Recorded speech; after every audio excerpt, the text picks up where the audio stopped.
A source from Yahoo Finance confirms that Washington and Beijing officials have agreed to roll back tariffs on each other's goods as part of a Phase 1 trade deal.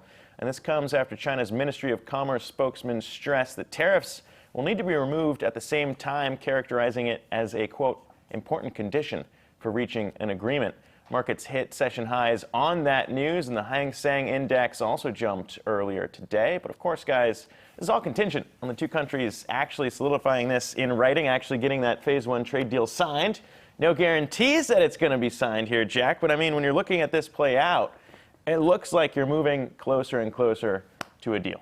We definitely are, and you got to give the administration credit just for their approach in this entire situation because, you know, our economy is growing. You know, our jobs report's coming out strong. Our consumer continues to be strong.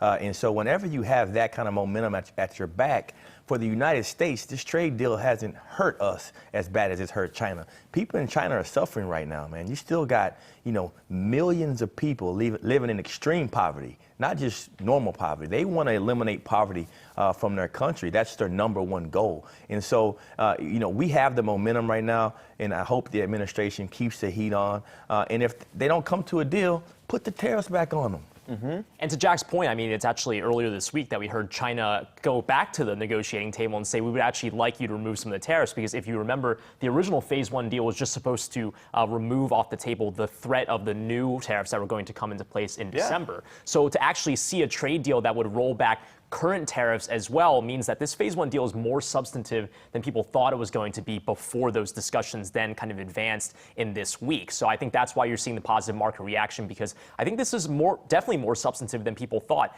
Phase 1 was originally supposed to be the beginning point for a Phase 2 deal that some said would be the rollback of the current tariffs. We're getting all of that lumped into one. But again, we got to see the ink on the paper first. You know, we've heard about all of this talk back and forth, the trade deal's on, the trade deal's off, some arguing about whether or not you want to call this a trade deal in the first place. But until Xi Jinping and Donald Trump have the photo op, it's kind of hard to see or say for sure that this is definitely a done deal. That's a good point. I mean, just yesterday we were talking about will they, won't they when it comes to the December tariffs, and now, you know, we were talking about the reports of a potential deal being delayed till past December, and that wasn't very optimistic news when you're thinking about what that could mean for getting a Phase 1 deal. But now today, potentially rolling back tariffs, I think a lot more reason to be optimistic when we're talking about what could happen in these trade talks.